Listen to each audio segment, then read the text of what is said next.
Shalom guys, baik lagi dengan saya Jos di sini dan Halo. di sini kami akan membacakan pertanyaan-pertanyaan dari kalian dan saling sharing tentang toxic relationship. Di sini saya mau menanyakan dulu, apa sih toxic relationship itu? Oke. Shalom teman-teman yang sedang menonton live streaming kita pada saat malam hari ini. Kita akan bahas satu tema yang bisa dikatakan cukup sering ditanyakan di sosial media bagi anak-anak muda. Apa sih toxic relationship? Dan juga saya banyak melihat pastor-pastor Bram untuk mengangkat tema ini. Kita akan bahas juga apa sih toxic relationship itu. Oke. Oke, cek. Oke, halo, cek. Oke. Kita lanjut lagi teman-teman ya.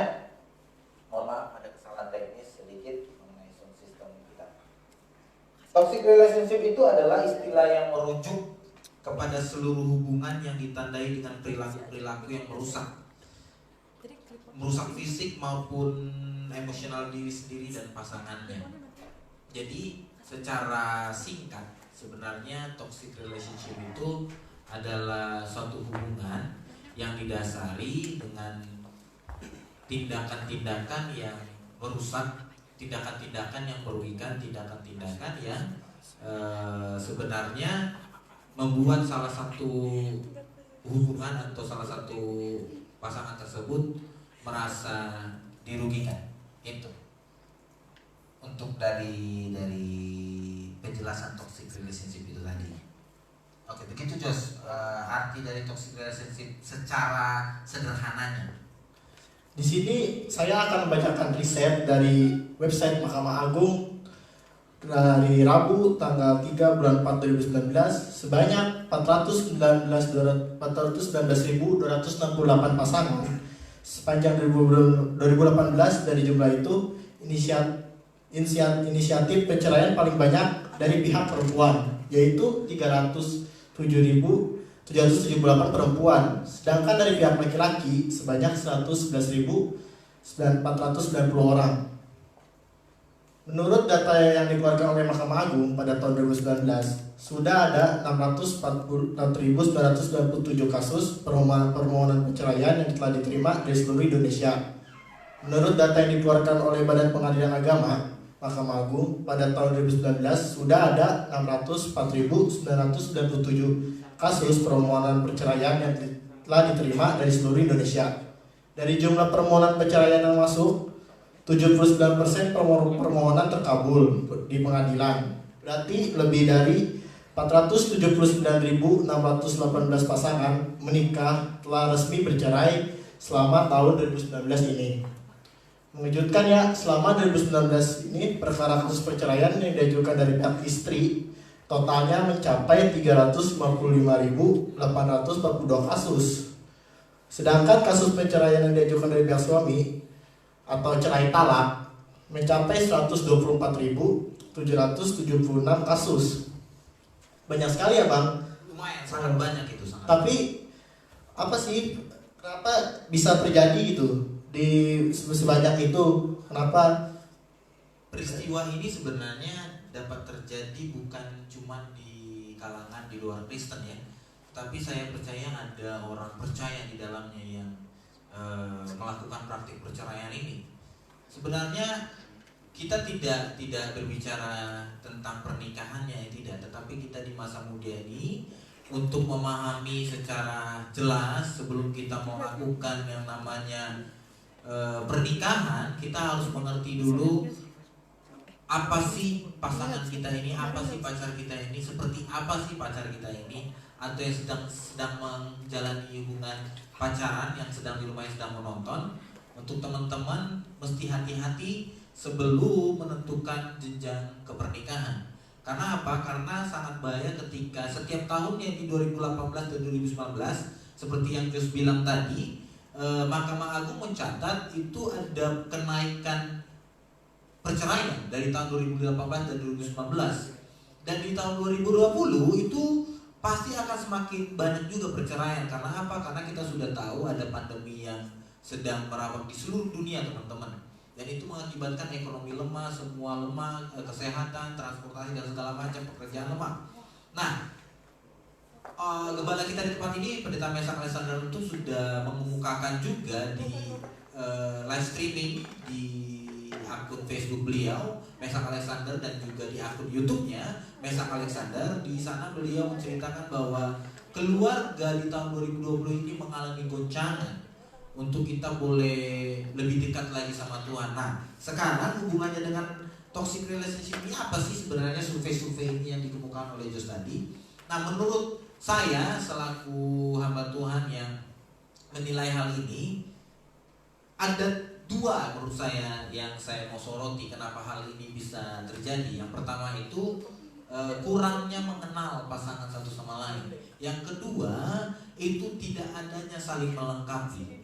Yang saya ulangi, yang pertama itu tidak adanya saling melengkapi. Yang kedua, yang pertama tidak mengenal pribadi pasangannya. Kenapa saya bisa bilang begitu, teman-teman? Kita harus kenali, karena justru di masa-masa yang PDKT misalnya, ini kan kita masih bicara tentang pacaran Jos ya. PDKT itu biasanya awal-awalnya baik-baik aja, pasti semuanya baik. Gak mungkin awal-awal misalnya Jos pacaran, misalnya PDKT sama salah satu perempuan, pasti Jos akan menunjukkan sifat-sifat baiknya. Gak mungkin dia menunjukkan sifat buruknya, tidak mungkin. Iya, pasti. Semua orang. Makanya ketika kita menjalin satu hubungan, kita harus tahu dulu buruk baiknya seseorang atau lawan jenis yang pengen kita ajak serius atau dalam jenjang pacaran. Supaya apa? Supaya nanti ketika dalam jenjang pernikahan tidak ada yang namanya perceraian ini terjadi. Karena apa? Karena kita sudah melengkapi keburukan-keburukan yang kita tahu di masa pacaran. Makanya toxic relationship ini sangat-sangat penting kita harus bahas. Karena apa? Karena kalau sudah terjebak dalam toxic relationship ini, nanti ada beberapa pertanyaan yang akan kita jawab dari beberapa teman-teman yang mengajukan pertanyaan ya. Nah, hal ini bisa terjadi bukan bermaksud untuk cocokologi ya. Maksudnya cocokologi itu adalah mencocok-cocokkan peristiwa tersebut terhadap kasus perceraian yang telah terjadi. Nah, akan tetapi hubungan yang didasari toksik inilah yang mengakibatkan perceraian tersebut. Saya yakin teman-teman, hubungan yang toksik ini yang sudah dibangun dari awal di masa pacaran dan tidak diperbaiki, itu akan mengakibatkan perceraian yang terjadi ketika kita sudah menikah.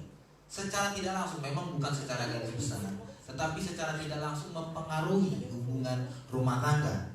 Untuk tidak terjebak dalam situasi toxic relationship ini, kita harus pahami dulu arti yang namanya kasih karunia. Nah, di sini Jos ya, aku mau sampaikan buat teman-teman dan juga Jos juga sebagai moderator, kita semua harus memperhatikan yang namanya kasih karunia. Ketika seseorang sebelum menjalin hubungan sama seseorang lain yang lawan jenis terutama, harus memahami dulu kasih karunia. Tanpa kita pahami kasih karunia, kita tidak akan bisa mencintai orang setulus hati. Tidak mungkin. Karena ketika kita sudah menerima kasih karunia daripada Tuhan, kita pasti jauh lebih menghargai pasangan kita. Amin. Wih, langsung amin. Kayaknya belum mencerminkan kasih karunia. Pengalaman pribadi saya. Oke. Kita akan dulu buka teman-teman, kita akan buka di salah satu ayat di Roma pasal yang ketiga ayat yang ke-23 dan 24. Kita baca dulu sebentar untuk kita bisa lihat apa sih yang Alkitab bilang mengenai toxic relationship ini. Kita buka di dalam Roma pasal yang ketiga ayat yang ke-23 dan 24. Nah, di sini saya akan bacakan teman-teman ayat 23-nya. Ini kita akan berangkat dari ayat ini ya, supaya kita paham. Yang pertama, ayat 23 mengatakan begini: karena semua orang telah berbuat dosa dan telah kehilangan kemuliaan Allah. Di sini mencatat bahwa Paulus mencatat manusia sudah kehilangan kemuliaan Allah ketika Adam dan Hawa jatuh dalam dosa ketika makan buah pengetahuan dan baik dan jahat tersebut. Nah, apa sih hubungannya dengan toxic relationship ini? Seperti ayat ini mengatakan. Nah, ketika ayat ini dituliskan, manusia itu sudah rusak awalnya ketika jatuh dalam dosa. Nah, maka dari itu ketika dia sudah rusak, dia pasti cenderung akan melakukan kesalahan, Jos. Iya, benar. Dan puncaknya ketika orang sudah merasa dia melakukan kesalahan, puncaknya dia pasti akan merusak. Nah, ini merusaknya itu ada beberapa macam. Yang pertama dia merusak diri sendiri, yang kedua dia bisa merusak orang lain.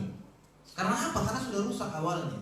Makanya di ayat yang ke-24 Paulus mengatakan begini, teman-teman di rumah yang sedang menonton bisa baca di ayat yang 24.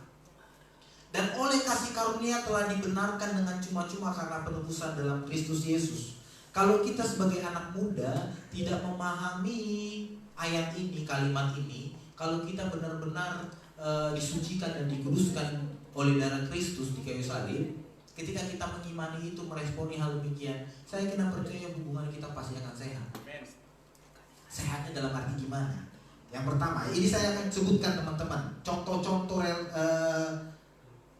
toxic relationship ini. Apa namanya? Beberapa hal yang mengarah kepada sini. Apa sih? Misalnya ada pertanyaan nanti yang mengatakan kita sudah terjebak dalam toxic relationship ini, apa bang contohnya? Nah, gitu kan? Ini contohnya. Ini harus diperhatikan teman-teman buat yang di rumah dalam sebuah hubungan. Ini harus diperhatikan. Kalau misalnya teman-teman masih melakukan hal ini, cepat-cepat berbenah diri dari awal. Supaya apa? Supaya hubungan itu menjadi sehat dan mempermuliakan nama Tuhan. Yang pertama, contohnya itu tidak merasa cukup. Yang kedua, susah menjadi diri sendiri, selalu berbohong kepada pacarnya. Pokoknya harus terlihat sempurna, padahal dirinya bukan itu sebenarnya. Menjadi bunglon dia. Pokoknya dia di tempat hijau dia hijau, di tempat merah dia merah. Dia mencocokkan dirinya kepada pasangannya, bukan menjadi apa adanya. Yang kedua, yang berikutnya, dianggap sebagai sumber masalah. Maksudnya sumber masalah itu ketika apa-apa, ketika teman-teman bertemu atau sedang quality time bersama dengan pacarnya di luar, apa-apa berantem terus. Pernah nggak Jos mengalami hal demikian? Sering sekali. Oh, sering kali. Pokoknya setiap bertemu itu berantem terus, apa-apa berantem. Padahal masalahnya sepele sebenarnya, cuma berantem terus. Tiba-tiba pulang nggak teguran, nggak whatsappan, nggak teleponan. Itu pengalaman. Gitu kan? Bagi air dan minyak lah. Oh gitu ya, pakai air dan minyak ya. Yang berikutnya, contoh orang sedang mengidap toxic relationship ini, itu mengisolasi diri, tidak mau berinteraksi dengan orang, merasa dia rendah diri karena dia tidak dianggap atau tidak dihargai oleh pacarnya. Yang berikutnya, penuh kecemburuan. Nah ini dia. Bang Boy mau tanya kepada Jos nih, dan juga teman-teman semua yang di rumah yang sedang nonton, cemburu itu boleh nggak sih? Boleh. Oh boleh, semangat banget itu. Boleh. Boleh. Boleh. Boleh. Oke. Cowok boleh.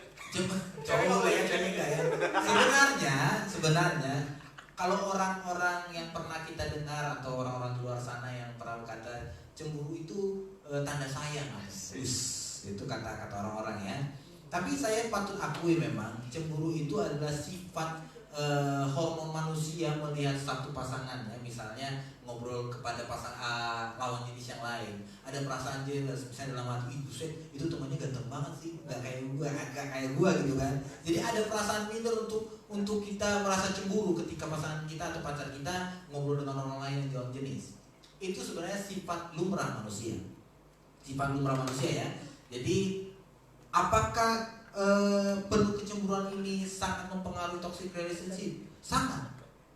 Sangat. Kenapa kamu bisa bilang begitu? Kenapa? Karena kecemburuan ini bisa mengakibatkan ngekang. Ngekang itu artinya mengunci, ibaratkan tidak bebas. Jadi pas salah satu pacarnya itu tidak dapat bebas melakukan sesuatu. Misalnya apa-apa, misalnya Jos mau kuliah atau mau sekolah, tiba-tiba ditanya sama pacarnya, lagi di mana Jos? Ini lagi kuliah. Siapa kan? Ditanya, lagi sama siapa? Coba foto dulu. Pap dulu. Apa? Lihat gitu kan, gak percayaan. Itu kok ada suara cewek siapa itu? Nah, kecemburuan ini yang membuat segala sesuatu, membuat hubungan ini tidak menjadi sehat. Karena apa? Tidak adanya saling percaya. Karena hubungan bisa awet terus, hubungan ini bisa kita jalin sedemikian rupa dan mengedepankan Tuhan di dalamnya. Selain mengedepankan Tuhan, ada yang berikutnya adalah kepercayaan. Tanpa adanya kepercayaan dalam satu hubungan sulit Sulit sekali teman-teman, sulit sekali. Apalagi pasukan-pasukan LDR ini yang jauh long distance relationship ini, itu butuh sekali kepercayaan. Kenapa? Karena teman-teman yang mungkin yang sedang menonton di rumah itu sedang LDR ya. Saya dalam hati itu cowok saya, cewek saya sedang apa ini di sana ya? Apa dia jalan sama cowok lain, apa jalan sama cewek lain? Gimana ya? Timbul kecurigaan, timbul kecemburuan. Tetapi ketika kita dasari bersama dengan firman dan kita percaya, saya kira percaya hubungan ini, hubungan pacaran teman-teman sebelum jenjang ke pernikahan pasti akan sehat di mata Tuhan. Berikutnya, contoh-contoh orang sudah masuk dalam toxic relationship ini tidak saling mendukung satu sama lain. Saya mau tanya nih sama Jos nih, buat teman-teman semua yang di rumah yang sedang nonton juga, ini pertanyaan buat kita semua. Tidak saling mendukung satu sama lain. Nah, saya tanya nih, Jos sudah punya pacar belum?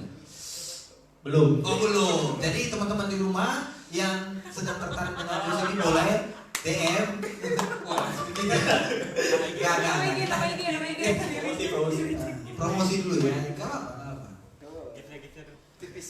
Nanti ini di poin ini tidak saling mendukung satu sama lain. Karena apa? Karena ada beberapa orang yang pernah abang tanya terutama dalam hubungan pacarannya, dia bilang, bang saya mau kuliah di tempat ini, misalnya si ceweknya ini mau kuliah di universitas ini, jurusan ini, tiba-tiba cowoknya melarang, oh tidak, itu tidak sejurusan dengan kamu nggak bisa melalui itu, kamu tidak bisa kuliah di tempat itu, kamu tidak akan bisa satu sama lain, terus diinjek, dimatikan apa yang mau dia lakukan. Nah itu yang membuat hubungan ini atau pacaran kita merasa tertekan dan kita merasa tidak ada yang dukung, membuat hubungan ini semakin lama semakin tidak sehat. Kenapa? Karena salah satu pasangannya merasa tertekan. Berikutnya, buruknya komunikasi. Nah ini penting teman-teman, buat Jos juga, buat saya juga pribadi. Buruknya komunikasi ini salah satu contoh toxic relationship yang kita akan masuki. Makanya dari itu teman-teman, untuk kita boleh mengetahui apakah kita ini buruk dalam komunikasi, kita bisa lihat dalam ketika bertemu. Mungkin di saat COVID-19 ini kita tidak boleh bertemu ya, social distancing atau tidak boleh bersentuhan atau tidak boleh bertemu dulu. Tapi komunikasi yang baik itu menentukan hubungan pacaran kalian teman-teman itu akan sehat apa tidak. Karena apa? Karena melalui komunikasi lah kita bisa tahu, kita bisa lihat karakternya seperti apa, kita bisa lihat pribadinya seperti apa, dia bercandanya seperti apa, dia tersinggung di bagian mana, kita bisa tahu. Tanpa adanya komunikasi agak susah dijalaninya hubungan ini. Coba saya tanya nih sama Jos juga. Jos, karena Jos di samping saya ya. Misalnya Jos nanti pacaran suatu saat, amin ya. Lawan jenis ya, lawan jenis ya, Lawan jenis. lawan jenis ya, jangan sesama jenis. Lawan jenis, aku mau tanya, kalau misalnya tidak pernah berkomunikasi, tidak pernah bertemu, apakah hubungan ini masih tetap berjalan aman ke depannya? Sesuai dengan apa ya namanya? Aduh, jadi gugup saya. Apa bosan? Ya pengalaman enggak sih kalau sesuai dengan pengalaman saya. Berarti tidak adanya komunikasi ini memperburuk suatu hubungan ya? Iya. Nah itu dia. Dan itu sendiri dari pengalaman-pengalaman yang sudah dia lalui, mungkin mantan-mantan yang sudah ditinggalkan atau diputusi atau dia diputusi mantannya, pasti ada kalanya posisi di mana komunikasi ini tidak baik. Nah komunikasi baik ini dilakukan supaya apa? Supaya hubungan teman-teman bisa tahu baik buruknya pacar tersebut atau pasangan kalian. Nah yang terakhir, yang saya rangkum ini teman-teman, yang saya rangkum dan saya dapatkan, puncaknya toxic relationship ini, puncaknya itu pasti akan merusak. Merusaknya dalam arti begini tuh, rusaknya pasti salah satu pasangan ingin menghancurkan pasangannya dalam arti menggunakan kata sayang. Nah ini tanda kutipnya itu kata sayang, kata cinta. Tetapi kata cinta dan kata sayang dipakai untuk memuaskan nafsu birahinya. Itu sering terjadi dalam kehidupan muda-mudi. Tidak perlu dipukuli. Semua laki-laki bahkan perempuan pernah jatuh dalam hal demikian. Masih semua. Enggak cuma kita, hamba Tuhan yang hebat sekalipun pernah jatuh dan bahkan sudah jatuh juga sekarang. Hamba Tuhan hebat. Kita tidak pernah bisa lolos dalam hal itu teman-teman. Tetapi apa? Ketika kita sudah mengalami yang namanya kasih karunia dan meresponinya, saya kira percaya Jos, buat teman-teman juga di rumah yang nonton, kata merusak ini tidak akan kita lakukan. Kenapa? Karena ketika kita mengerti kasih karunia daripada Tuhan, kasih karunia itu menjadi filter dalam hidup kita. Kenapa? Filter itu adalah saringan. Nah, kenapa saya bilang saringan teman-teman? Karena kita ini mengikut Kristus tidak serta-merta langsung suci, langsung 360 derajat, langsung percaya Yesus, langsung jadi malaikat kita. Enggak.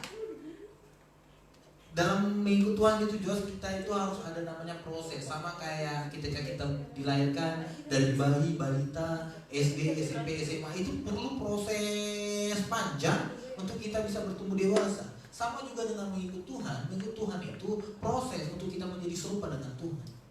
Nah, kasih karunia inilah yang menjadi saringan atau menjadi filter buat hidup kita untuk kita tidak merusak pasangan kita. Nah itu teman-teman yang sedang menonton di rumah, kalau misalnya salah satu pasanganmu di rumah merusak dirimu dengan berbagai apapun, dengan melakukan tindakan-tindakan yang berujung kepada pornografi atau seks, itu harus tinggalkan dengan segera. Kenapa? Karena masa depan Anda cukup panjang untuk Anda dirusak di awal. Masa depan kalian sangat panjang. Supaya apa? Supaya intimidasi iblis tidak terus hadir dalam hidup kita. Karena apa? Karena banyak sekali saya jumpai teman-teman, orang banyak cerita ke saya, mereka selalu diintimidasi iblis Jos. Contoh, misalnya orang terjebak dalam namanya seks bebas, dalam pacaran mudanya, si ceweknya itu merasa tertuduh. Oh, saya udah gak suci lagi. Ngapain saya harus pertahankan? Apa yang saya harus pertahankan? Saya sudah tidak suci lagi kok. Ya udah kasih aja, obral aja semua kepada cowok yang mau deketin. Silakan. Agak kasar ya bahasanya, tapi itu terjadi teman-teman. Terjadi di kalangan orang-orang Kristen juga terutama. Makanya hari ini teman-teman, untuk kita bisa melihat toxic relationship ini, kita bisa putuskan, kita harus pahami dulu kasih karunia Tuhan dari, supaya kita mengerti dan tidak merusak. Nah, kasih karunia Tuhan dalam Roma 3:24, ketika seorang mengimani bahwa dia sudah ditebus oleh darah Yesus dan meresponinya, maka orang tersebut mempunyai filter seperti yang di awal saya katakan untuk menghargai, bahkan menyayangi orang lain. Kenapa filter? Karena untuk menjadi serupa dengan Yesus itu butuh proses yang panjang. Ada kalanya jatuh bangun. Ketika kita jatuh bangun seperti, jangankan kita, Daud aja orang yang diurapi Tuhan pernah jatuh teman-teman. Kejatuhannya itu kejatuhan yang cukup parah. Karena apa? Karena dia merancangkan pembunuhan berencana. Itulah pembunuhan berencana yang dilakukan di Perjanjian Lama oleh orang hebat, orang yang dipakai Tuhan. Untuk apa? Untuk mendapatkan istri orang lain. Bahaya sekali tuh. Baik. Bahaya. Jangankan kita, orang yang diurapi Tuhan aja pernah jatuh. Makanya saya bilang di awal tadi, ketika kita sudah menangkap yang namanya esensi kasih karunia inilah yang akan menjadi filter buat kita. Apakah kita akan merusak pasangan kita atau tidak?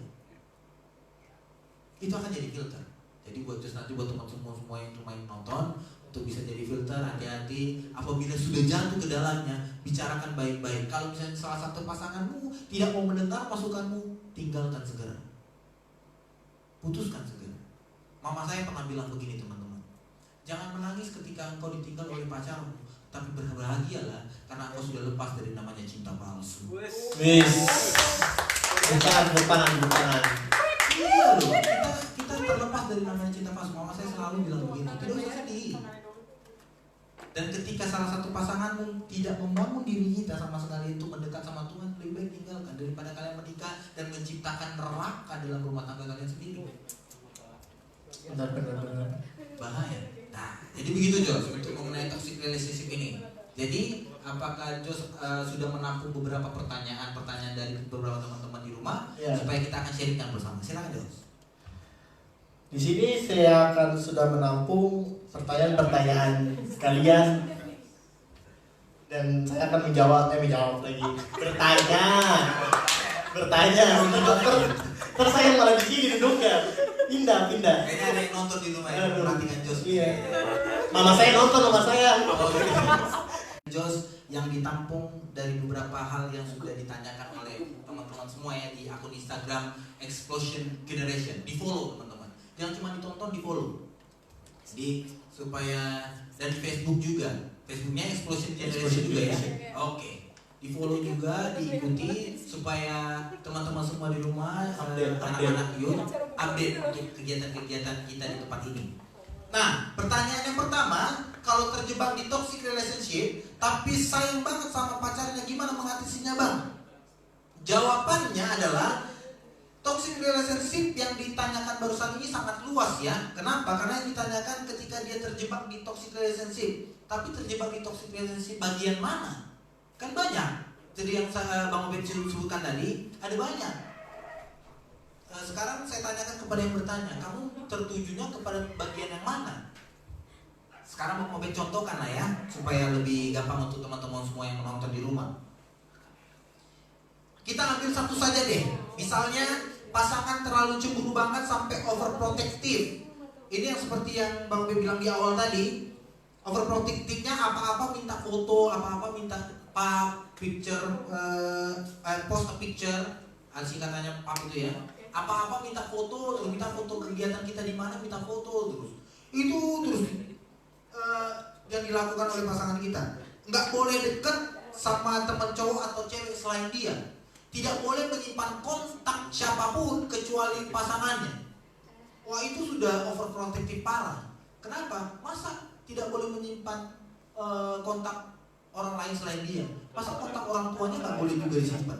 Kan itu udah parah untuk mengekang seseorang. Nah, pertanyaannya, belajarlah untuk percaya dan benahi diri lebih baik teman-teman. Bagi yang bertanya pertanyaan ini ya, percaya dan benahi diri lebih baik. Karena rasa sayang yang tulus akan membuat rasa percaya terhadap pacarnya. Saya harus digarisbawahi kata-kata ini teman-teman. Rasa sayang yang tulus akan membuat rasa percaya terhadap pacarnya. Kenapa? Dan rasa cinta atau rasa sayang yang tulus pasti tahu menghargai pacarnya. Soalnya abang juga pernah mendengar salah satu khotbah ketika abang pelayanan di Harapan Indah Bekasi. Ada salah satu hamba Tuhan, youth pastornya yang bernama Yosia Kurniawan. Halo kok kalau misalnya menonton di rumah, Yosia Kurniawan, dia mengatakan begini. Ada dua hal seseorang itu melakukan praktek rasa sayangnya, rasa cintanya. Yang pertama itu secara quality time, yang kedua secara sentuhan. Nah, saya tangkap kenapa dia berkata demikian ya. Kok ada pembuktian rasa sayang itu ada dua, ada secara quality time, yang kedua sentuhan. Contohnya, dia tidak bisa yang namanya kalau jalan sama pasangannya itu kalau nggak pegang tangan nggak bisa, harus pegang tangan aja. Dia harus merasa dekat begitu, baru merasa dia itu kayak disayang banget. Nah, ada loh tipe-tipe manusia seperti itu yang yang menyukai tindakan rasa sayang dan rasa cinta dengan sentuhan. Menurut hamba Tuhan Yosia Kurniawan tadi. Yang kedua, dia bilang bahwa rasa cinta pasangannya itu ditentukan atau dilakukan dengan quality time. Quality time itu seperti apa? Seperti dia jalan berdua kemana, makan bareng, nonton bareng, ngobrol bareng, bagaimana kehidupan atau perjalanan hubungan mereka ke depan. Nah, di sana Bang Obed tangkap bahwa kebanyakan orang atau anak-anak muda jatuh, dan Bang Obed pernah jatuh juga di dalam hubungan itu. Yang kedua, yang sentuhan tadi. Ketika orang sudah merasa disentuhan, tidak mungkin ketika dua orang lawan jenis berada di salah satu tempat yang sepi, bersentuhan, tidak mungkin tidak melakukan hal-hal yang lebih. Tidak mungkin. Tidak mungkin dalam dua sejoli tiba-tiba di tempat sepi bersentuhan. Tidak mungkin dia main congklak, tidak mungkin. Tidak mungkin dia main catur, tidak mungkin. Mabar main ML. Mabar main ML juga, ML itu Mobile Legend ya. Tidak mungkin melakukan hal demikian. Kenapa? Karena pasti melakukan tindakan-tindakan yang pasti akan merusak satu sama lain. Makanya untuk tidak terjebak, kalau sudah terjebak di toxic relationship ini, kita harus gimana? Bicarakan dulu baik-baik terhadap pasanganmu atau pacarmu. Kalau misalnya dia tidak bisa berubah, dia tinggalkan. Karena apa? Karena ketika engkau sudah merasakan rasa sakit di awal, itu akan menentukan rasa bahagiamu di depannya. Betul ya,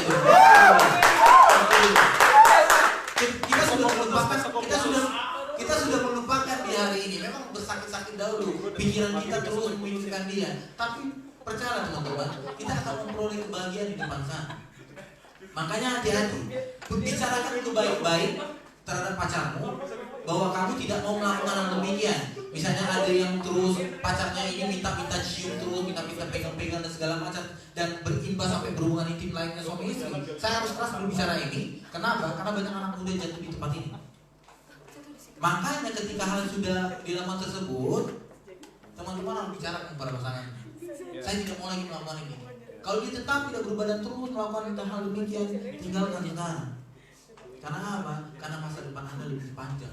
Amin. Dirusak di awalnya masih panjang teman-teman. Dibuat cewek dan cowok di rumah sana yang sedang nonton, teman-teman, percayalah Tuhan sudah menyediakan sesuatu yang lebih baik. Amin, amin, amin.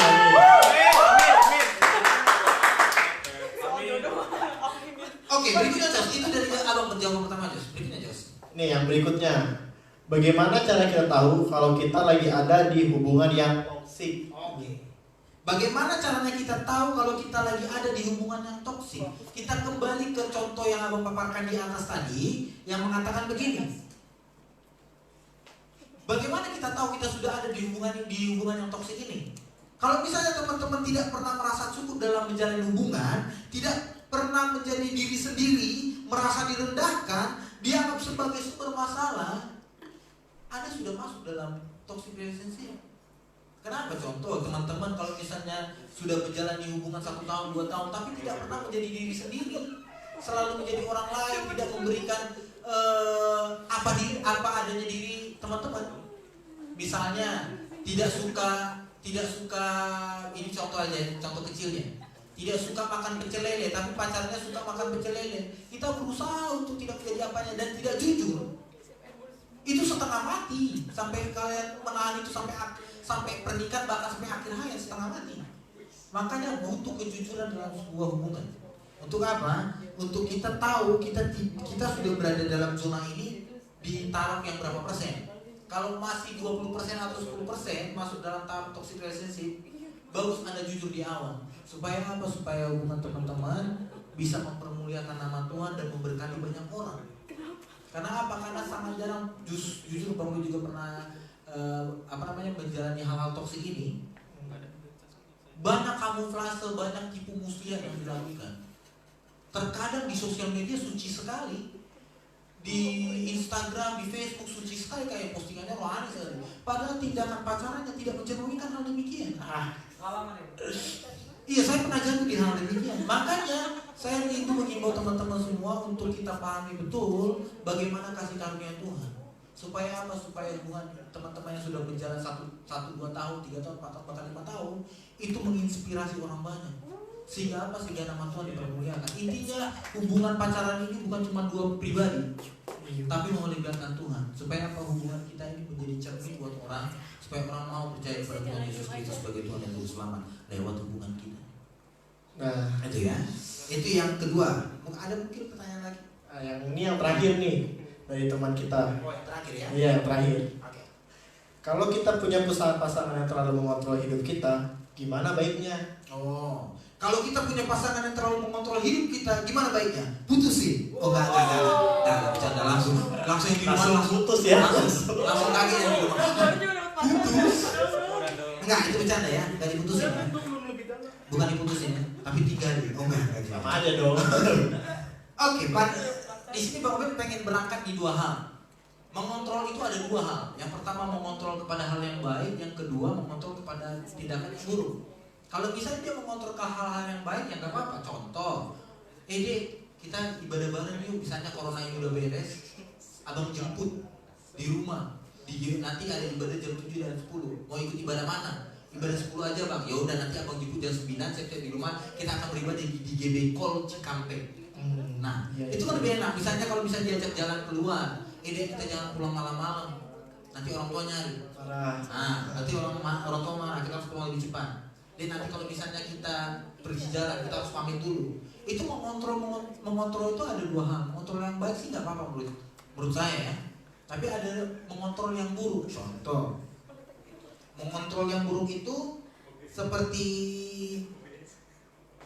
nggak boleh bergaul sama siapapun, nggak boleh simpan kontak cewek atau cowok di HP tanpa terkecuali. Tidak boleh. Sampai ini saya bukan mendiskreditkan orang atau mengucilkan kaum LGBT ya. Karena jujur Bang Obe pernah bertemu bahkan berteman dengan orang-orang yang ada gay juga, terutama kebanyakan yang gay ya. Gay itu penyuka sesama jenis tuh. Iya, tahu. Laki-laki ke laki-laki. Jadi udah perilakunya ini menyimpang menurut Alkitab ya, ini menyimpang ya.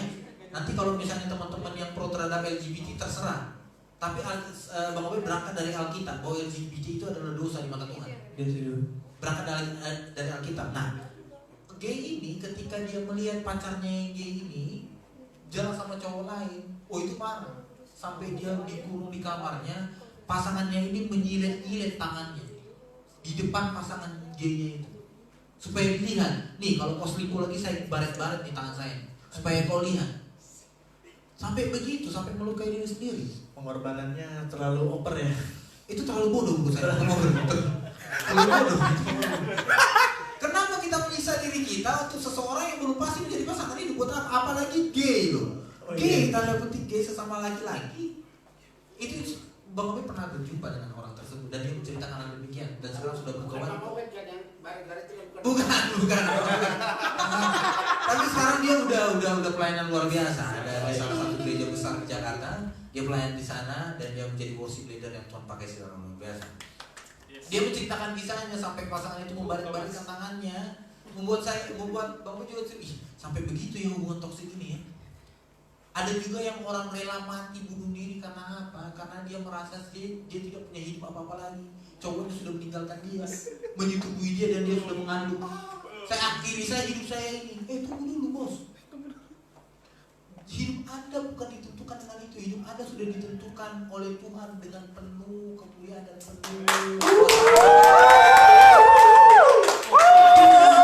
Jadi teman-teman semua untuk di rumah tidak usah sesali apa yang terjadi yang sudah dilalui, tetapi ingatlah pahami kasih karunia Tuhan bahwa kita dicintai itu berharga.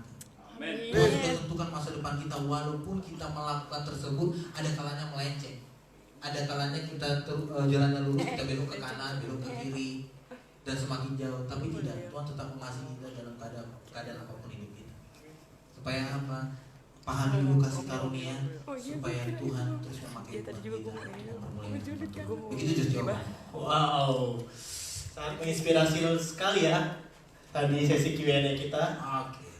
Sebelumnya kita minta maaf kepada yang bertanya tapi tidak dijawab sama kita karena pertanyaannya semuanya hampir sama dan kita merangkum semua pertanyaan itu yang menurut saya itu memang bagus pertanyaannya dan samalah jawabannya pertanyaannya kayak gitu. Terus di sini saya akan membacakan pengumuman. Oke, langsung pengumuman ya. Pengumuman ya. Oke, sebentar, maaf Abang Obe potong.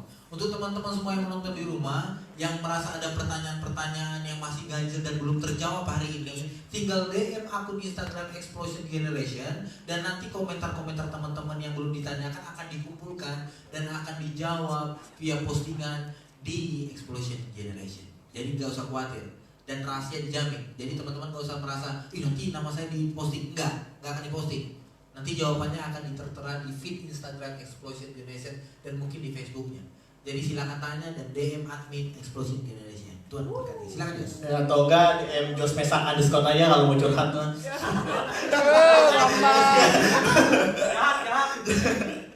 Ya, kita akan membacakan pengumuman. Jangan lupa minggu depan masih live di IG @explosion_generation jam 7 malam. Dan di Facebook Bapak Gembala kita di FB Mesak Alexander Untung. Dan jangan lupa juga untuk teman-teman anak muda-mudi Kristus dimanapun mereka berada ya guys, ajak untuk nonton kita lagi. Benar. Soalnya ini sangat memberkati dan seru. Lihat kan tadi kita seru kan pertanyaannya. Haleluya.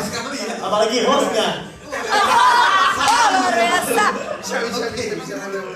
Nah, sekarang kita mau masuk doa berkat dan dipimpin oleh Bang Obed selaku.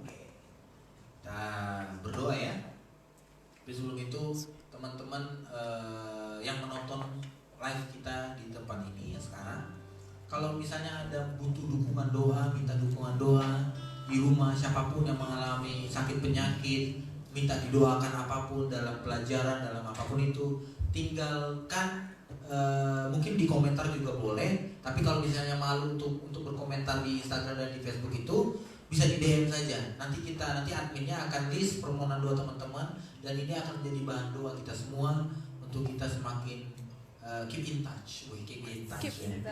Kita tetap berhubungan baik dan tetap menjalin komunikasi baik, karena walaupun corona ini ada, COVID-19 ini ada, tapi percayalah hubungan kita ini tetap terus terjalin. Supaya apa? Supaya kita saling memberkati satu sama lain. Oke teman-teman, kita akan bersatu dalam doa. Ucap syukur Tuhan buat kebaikan-Mu sepanjang hari ini, untuk kami boleh memuji dan memuliakan nama Tuhan lewat pujian yang kami nyanyikan. Bahkan sesi Q&A ini, biar kiranya pertanyaan-pertanyaan bahkan definisi dari toxic relationship ini kami boleh pelajari, kami boleh memahami kasih karunia lebih dalam lagi, sehingga apapun hubungan kami dalam masa pacaran ini, kami bisa mengedepankan Tuhan di tengah-tengah hubungan kami, supaya hubungan kami ini memberkati banyak orang, sehingga ketika dalam zona bahkan kami boleh menyaksikan bahwa ada Tuhan dalam hubungan kami, supaya di masa muda kami terus menjadi alat yang mengumandangkan, bahkan menyuarakan Yesus tetap baik dalam keadaan hari-hari ini.